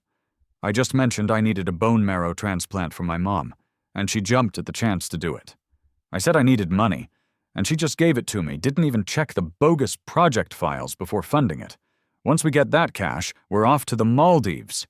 "No, that's not me!" Evan shouted, his eyes bloodshot. "Someone set me up! Clara, you have to believe me!" Clara suddenly grabbed his throat, her eyes blazing with fury. "Was the medical report fake, too? Your mother isn't even sick." She... His eyes darted around, and then he suddenly broke free. "So what if I fooled you, huh?" The tears in his eyes dried up instantly, replaced by a mocking grin. "You think you're so special? You're as cold as a block of ice. If it weren't for your money, who would want to play along with you?" Clara's eyes narrowed dangerously. "It was always about your money," he sneered. "From the very start, I wanted to be the White family's son-in-law, but you didn't measure up. So I left with a big pile of cash to go live it up. It's a pity it wasn't enough. But no problem. I just came back, snapped my fingers, and you came running back to me. My buddy was right. You're just my loyal little dog." "You want to die?" "Oh, relax." Evan leaned in provocatively, waving a USB drive he had pulled from his bag. "Don't forget, I know a lot about the White Corporation's secrets, like that recent illegal fundraising you did." Clara's fury froze. She instinctively reached for the USB drive, but Evan didn't care. He even offered it closer to her. "Clara, I'm unlike you. I always plan ahead. This is just one backup. Guess how many more I've made and where they are." Thunder crashed outside, and a flash of lightning revealed the raw malice in his eyes. "If anything happens to me, the White Corporation will go down with me." In the top-floor boardroom at the White Building, the sky outside was dismal. Numbers rolled across the projector screen, cutting into the company's legacy like knives. "Another limit drop!" The CFO's voice shook. "The banks have just ended all their partnerships with us and are demanding immediate loan repayment." All eyes in the room turned to Clara, eyes that were once full of admiration, now seething with anger and disdain. "Clara," Bob slammed the table, "Evan has spilled everything. You owe us all an explanation." Clara pressed her fingers against the table, the veins on the back of her hand popping. 3 days ago, Evan had threatened her, and she had let him go. He knew she wouldn't fund him anymore, so in a fit of spite, he hid himself away while spilling all their company secrets to the media. "Have you found him?" Her voice was rough and strained. Her assistant kept his head low. "His last known location was at the airport. The boarding records were erased, but his Swiss bank account confirms he moved out the last of the $2 billion. A heavy silence fell over the room. Clara suddenly grabbed her coat and headed for the door. "Clara, where are you going? The board meeting isn't over." The elevator went directly to the underground garage. Clara sat in the driver's seat, and her phone lit up, showing the address of my studio.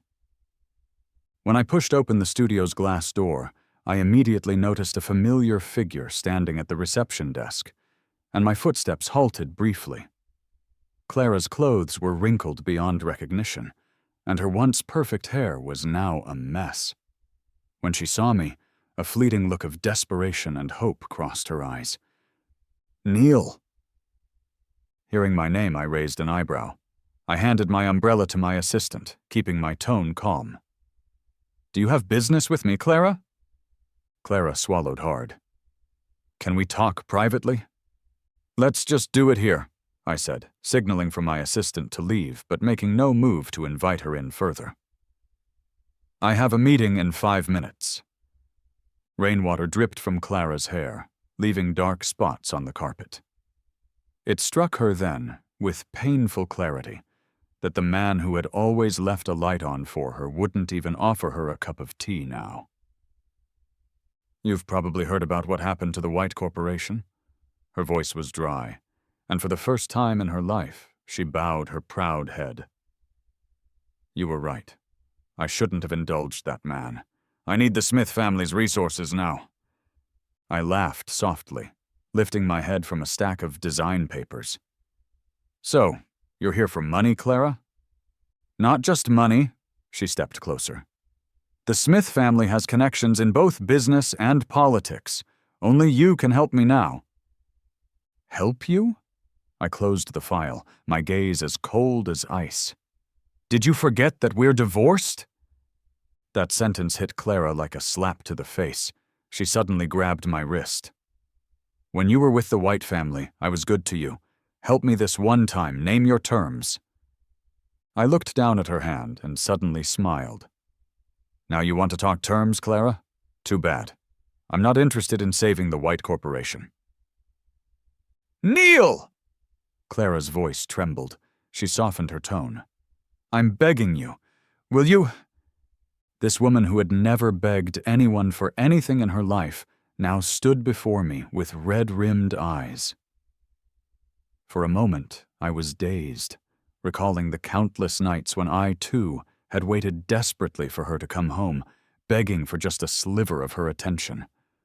I chuckled. "I once begged you many times, too. But dear Clara, not all pleas get answered. That was true for me back then, and it's true for you now." Every question I asked felt like a dagger twisting in her heart. She wanted to argue, but she found that every word I said was true. "Clara," I picked up my briefcase, "I regret your situation, but it's not my responsibility." I walked towards the door, my back straight. "Like you used to say, it was just a business marriage. Don't take it too seriously."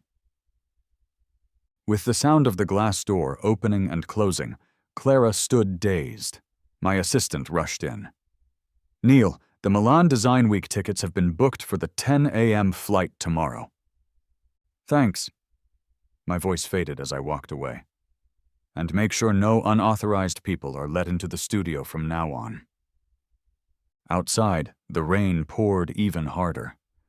Clara's phone buzzed with a news notification. "White Group stock plummets 60%. Founder Clara White facing bankruptcy." She looked up towards the direction where I had left, and a phrase suddenly filled her thoughts. "Stranded with nothing." Clara sat in her study as a gloomy rain fell outside.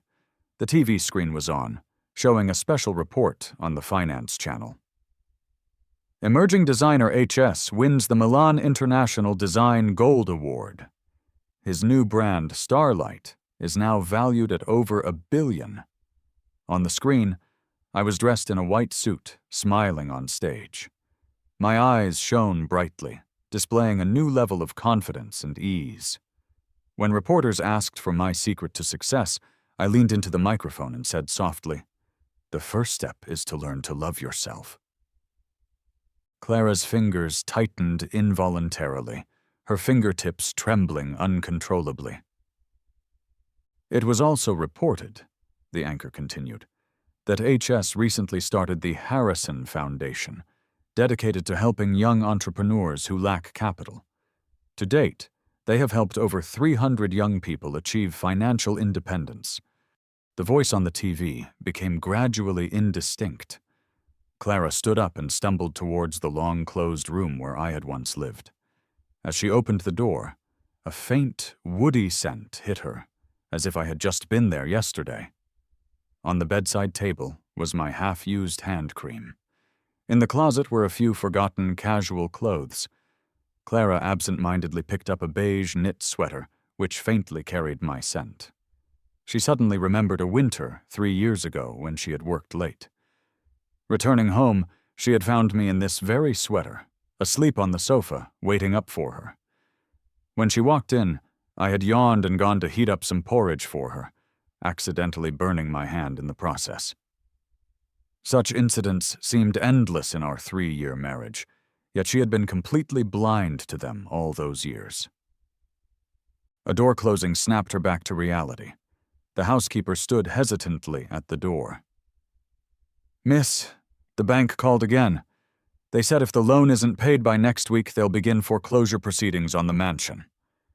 Clara simply nodded, signaling that she understood. When the housekeeper left, she slumped into the chair in my old room. In the mirror was a weary, haggard face, her eyes sunken, her hair disheveled, a far cry from the poised CEO of the White Corporation. Her phone buzzed with a message from Bob, the former board member. "Clara, I've known you forever, so I'm giving you a heads up. The board has decided to officially remove you as chairperson next week. Take care." Clara laughed bitterly, her gaze falling onto a piece of paper peeking out from a dresser drawer. Opening it, she found it was a journal. My neat handwriting filled the pages with notes about her. March 15th. Clara's stomach hurt today. Remember to make millet porridge for her daily. May 8th. It's allergy season. Remember to keep her allergy medication in the car. July 21st. Our anniversary. I finally got her the bracelet she likes. The entries ended a week before our divorce. Tomorrow is Clara's birthday. The necklace I got for her finally arrived. The cake must be Black Forest. She doesn't like it too sweet, and is allergic to peanuts. Hopefully, without my planning, they'll still remember. Clara's vision blurred suddenly. She remembered that birthday, when I had given her that necklace. She had tossed it into the trash in front of everyone, just to please Evan. Now, thinking back, that necklace was a limited edition piece she had once mentioned she liked. The TV in the other room suddenly echoed with applause. Clara looked up and saw me again, this time being interviewed by the international media. A reporter asked, "You've had a marriage before. Did that experience affect your career?" I smiled slightly on the screen. I think it did affect me. At least that marriage taught me one very important lesson. Never lose yourself for anyone. Clara abruptly turned off the TV. In the quiet room, the only sound was the rain tapping against the window pane.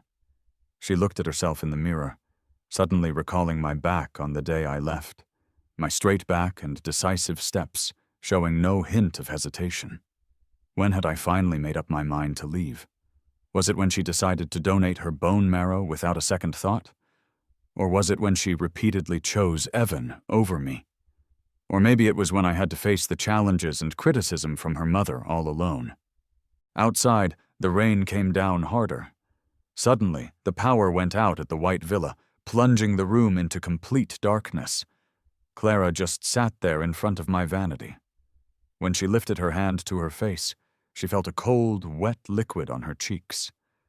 In the dark, she finally understood. The harshest punishment in this world isn't bankruptcy or being deserted by everyone. It's realizing, far too late, that the person who once cherished you more than anything has become someone you can't even reach anymore. But she didn't want to give up. Surely I used to love her so much. How could I just let her go because of these trivial things? "Neil, you have a meeting with the LVMH representatives at 10 a.m., and then a Fashion Week event at 3 p.m. I've got all the material ready for you. Is there anything else you need?" I was about to respond to my assistant when I stopped, frowning at a familiar figure in the reception area. Clara stood there in a crumpled dress, holding 2 cups of coffee, with dark circles under her eyes. When she saw me, her dull eyes suddenly lit up. "Neil!" She quickly walked over, forcing a smile. I remember you like lattes with double syrup. My gaze lingered on the coffee for a second, my mouth curling into a sarcastic smile. Like it? Isn't that Evan's preference? Clara's hand froze midair. Is there something you need? I gestured for my assistant to leave, but made no effort to invite her in. I'm on a tight schedule. I just want to talk to you, Clara pleaded, her eyes showing a hint of desperation. Just 10 minutes. Talk about what? I crossed my arms. How you squandered the last of the White family's assets? Or about your one true love who took off with all your money? I'm sorry, but I'm not interested in any of that. Her lips trembled. She suddenly grabbed my wrist. I know I was wrong, Neil. I came here to apologize. Give me one more chance, will you? I jerked my hand away, letting out a cold laugh. Clara, now you know how to plead with me? Do you remember what you said when I pointed out that there was a problem with Evan? I looked her up and down, mimicking her voice from back then. Evan is kind. He couldn't possibly have done such a thing. Clara's face drained of all color. I lost my mind back then, but I swear nothing ever happened between us. That's completely irrelevant to me, I said, turning to leave. Move, I'm running late. Wait! Clara blocked my path, her words spilling out quickly. We used to be so good together. Why do you only remember the bad things I did to you? Remember that year you had a fever? I stayed overnight at the hospital with you, and on your birthday, I skipped a very important meeting just to be with you. I suddenly started to laugh, a chilling sound that made Clara shiver. The night I had a fever? Wasn't that because your dear Evan had caught a common cold? You even had the doctor who was meant for me go and treat him instead, just because he complained of some minor chest pain. And that birthday? You went with me to Paris because Evan happened to be there. Plus, it was you who booked the flight in the first place, making it seem like you were celebrating my birthday with me. Clara's lips quivered, her eyes filled with panic. I was a fool sometimes, but my kindness toward you wasn't entirely fake. Your kindness towards me? I looked down at her. Was it when you gifted me a watch that Evan didn't want? Or was it when you spent an entire Christmas Eve standing outside his apartment all night long? Clara fell silent, desperately clutching my jacket. But I really realize I'm wrong now. I love you. There's always been you. I flung her away, stepping back to keep my distance. Clara, you've only ever loved yourself. This lowly plea is just because the White Corporation needs the Smith family's connections to survive. No, it's not like that. Clara quickly defended herself. I'm not doing this for the company. It's because we truly love each other. Why are you being so stubborn? I suddenly grabbed the coffee cup she had placed on the reception desk and threw its contents in her face without a moment of hesitation. The brown liquid dripped down her chin and onto her expensive dress, causing the receptionist to gasp. Are you awake now? My voice was as cold as ice. Looking at Clara in this pathetic state made me feel sick. Clara sat stunned on the ground, coffee trickling down her eyelashes. She watched my determined back as I walked away. She suddenly remembered how, a long time ago, she had splashed me with cold water. Back then, I had looked at her with red, hurt eyes, but still managed to smile and say it was okay. Now I wouldn't even spare her a second glance. My assistant hurried up to me. Neil, should we call security? No need, I said, pushing the elevator button without looking back. She's just someone irrelevant. On a rainy night in Paris, Clara curled up on the bed of a cheap hotel in the Saint-Denis district. The wallpaper was moldy and peeling, the sheets were stained with suspicious marks, and the neon lights from outside cast shifting, garish shadows on her pale face. Through the dirty glass, her phone lit up on the nightstand, showing the 15th debt-collecting message of the day. If you don't pay within 48 hours, you'll be picking up your own body. Shivering, she grabbed a half-empty bottle of whiskey. The low-quality alcohol burned her throat. On the small TV, international news was playing.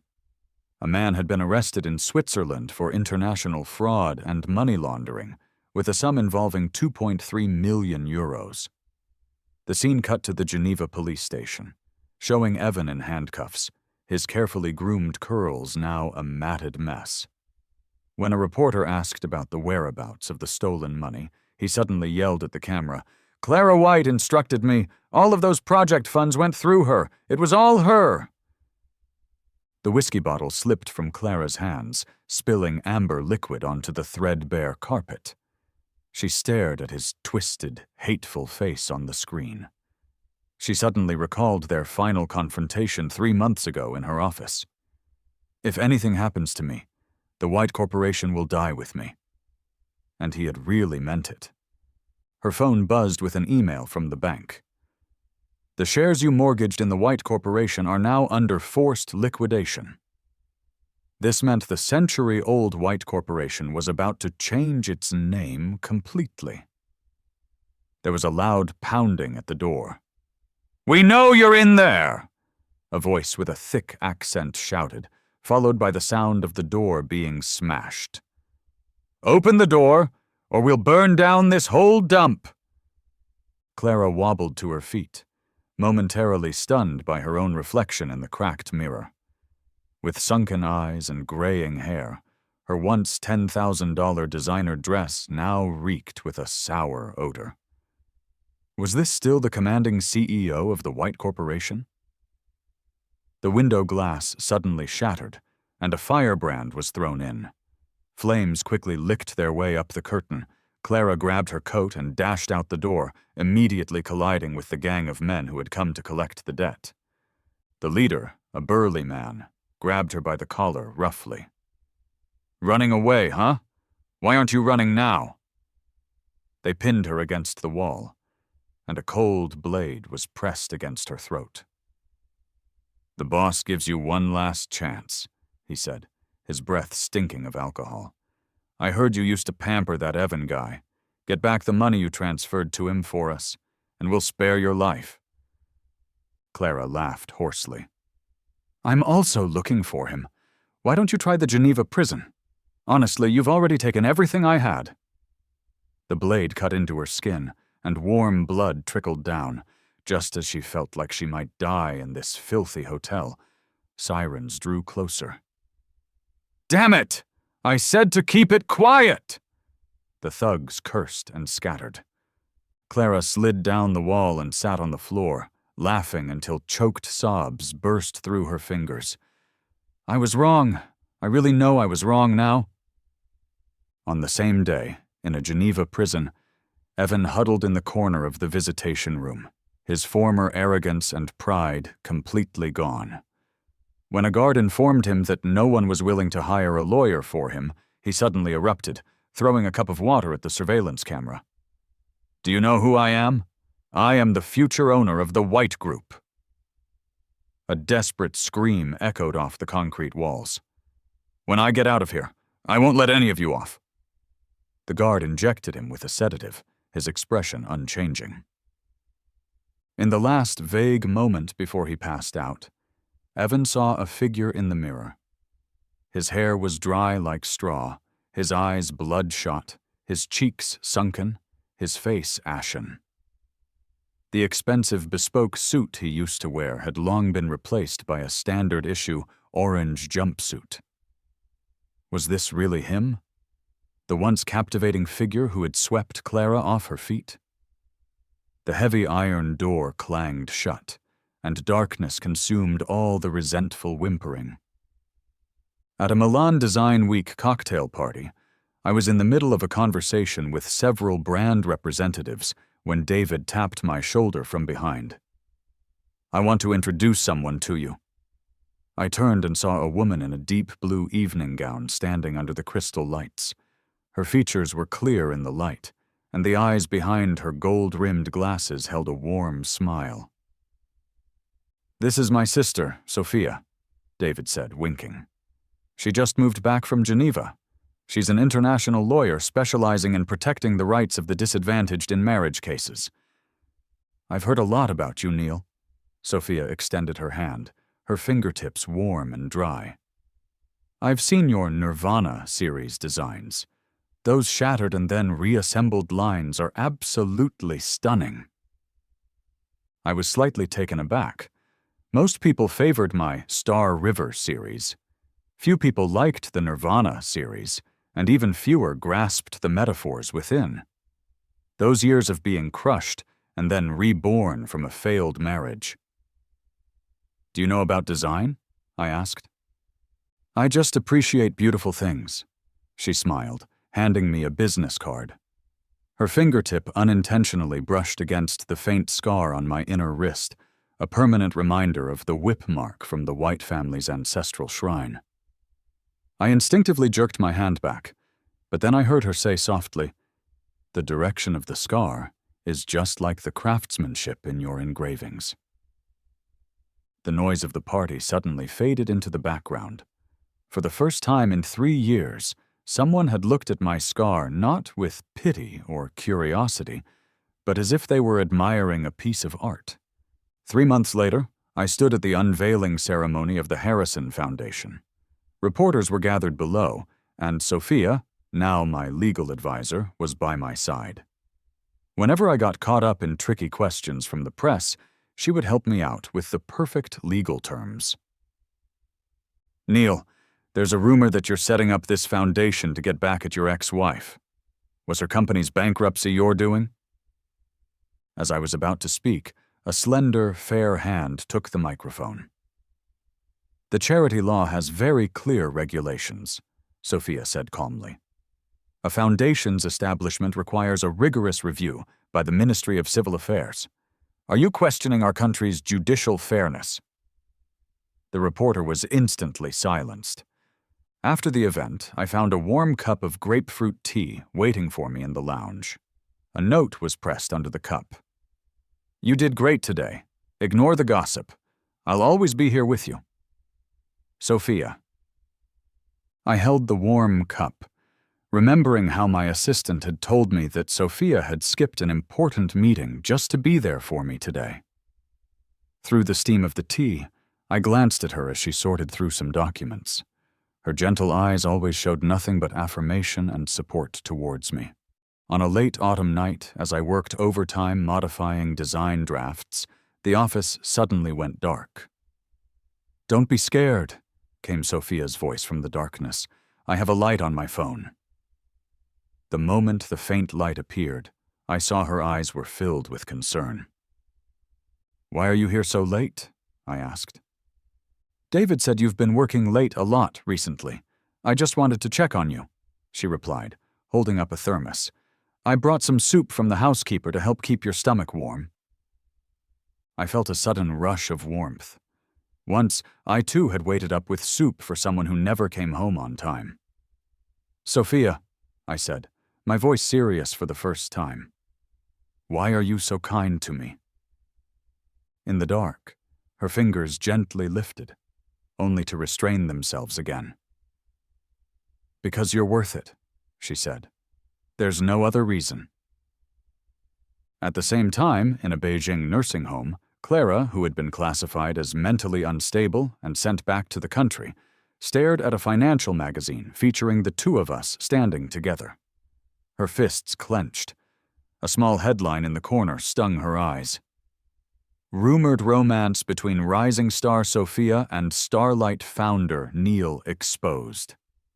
She frantically tried to call the number that had long been blocked, only to have a nurse take her phone away. Clara, it's time for your meds.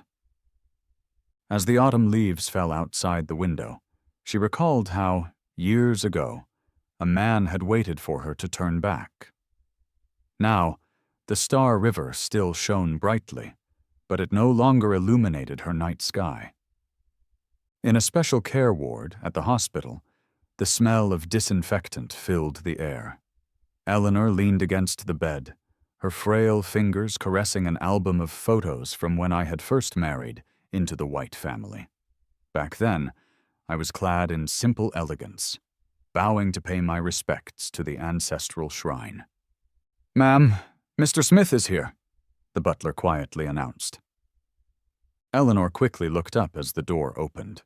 I walked in, wearing a brown coat, my hair perfectly neat. I had changed. My past eagerness and deference had been replaced by a calm, unshakable assurance. Eleanor struggled to get out of bed but stumbled, collapsing to the floor.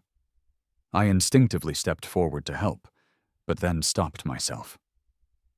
Eleanor clung to the hem of my coat, tears streaming down her face. "I'm so sorry, my son." I looked at this once prestigious woman who had once ordered me to be whipped, now fragile and broken at my feet. I bent down to help her up, and she clutched my wrist. "This was meant for the White family's son-in-law," Eleanor said, her voice trembling as she removed a heavy jade ring from her own finger, trying to place it on mine.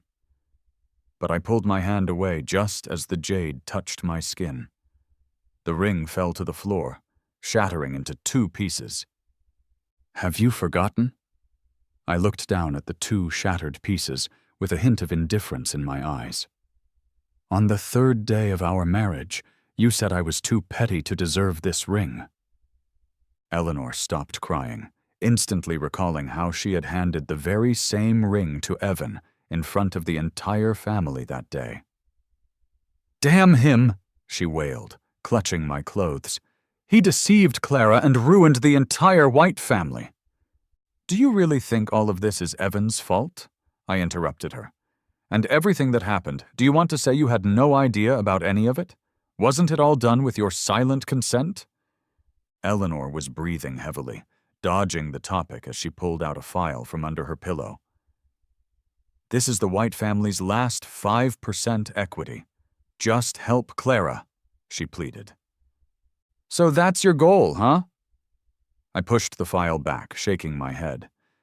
"You begged me with your life to come and see you, thinking I would feel sorry for you seeing your miserable state and then agree to help you. Too bad. The hole in the White Corporation is too big. I won't deal with this mess." "No, it's not like that." Eleanor's eyes turned red. "Neil, after all those years together, don't you have any heart? Don't you know me best?" I straightened my coat, ready to leave. "I've settled all your medical bills. Consider it a thank you for the 3 years you took care of me. Is that enough?" Eleanor felt a strong, metallic taste rising in her throat. She swallowed it down and grabbed my bag strap.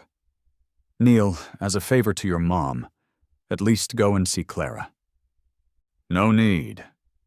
When I closed the door, I heard the heart monitor inside the room start to wail longingly.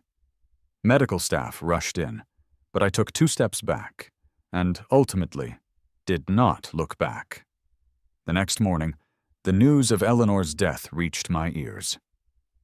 "Neil, are you going to check it out?" Sophia handed a cup of hot tea to me. "If you want to go, I can join you." "No, not necessary. I have this design draft to finish. I don't have time for irrelevant things." Noticing that the person next to me had fallen silent, I slightly turned my head. "Sophia, do you think I'm too cruel?" "No, Neil," she said. "I only think you're courageous." "Neil, will you marry me?" Amidst a sea of flowers, Sophia knelt on one knee, holding a simple but elegant diamond ring.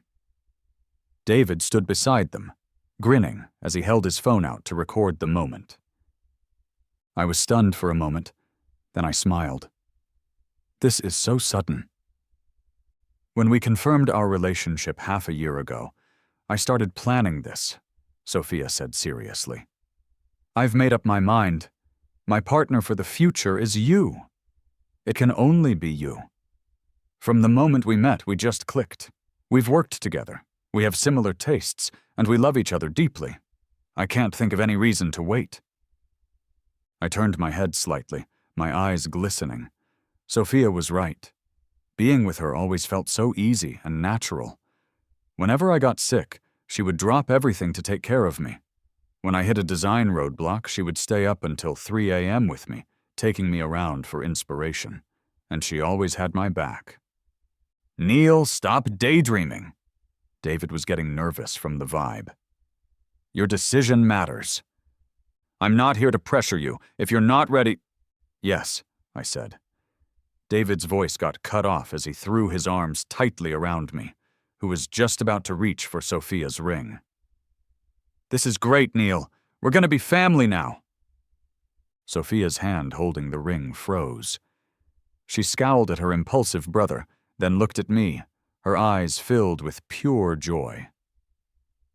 On our wedding day, David adjusted my suit and got teary-eyed. Neil, you have to make sure you're happy. I chuckled, though my own eyes were wet too. What? Are you worried about your sister marrying me? No, I'm just so happy.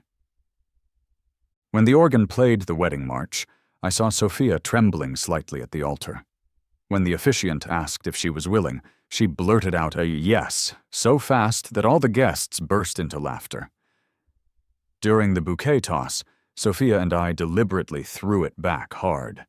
The bouquet flew in a high arc, brushing past the last pillar in the church. A bent figure wearing a hat and a mask tried to dodge it. What's up? Sophia followed my gaze. Nothing, I said, leaning down to kiss my new bride. I just thought I saw something wrong. A few days later, at a sanatorium on the outskirts of Beijing, a nurse handed Clara a bill. Clara, your account balance is running low. If you can't pay by tomorrow, we'll have to ask you to leave. Clara took the bill numbly. Since the White Corporation went bankrupt and her mother had passed away, she had been staying there. Once a business elite, now she couldn't even afford basic care. Dragging a single suitcase, she walked out of the sanatorium's entrance. On the street, a large screen was broadcasting financial news. Neil Smith, creator of the Galaxy series, has recently announced his marriage, pushing his company's valuations to a new high. On the screen, I was beaming, the wedding ring on my finger gleaming. Beside me, Sophia leaned gently on my shoulder. They looked perfect together. Clara stood frozen on the street as the rain began to soak her clothes. She recalled how I had once smiled at her just like that, yet she had never cherished it. Rain mixed with tears streamed down her face, and Clara finally realized that the Neil she once knew finally had his true happiness. And she had forever lost the person who had loved her the most.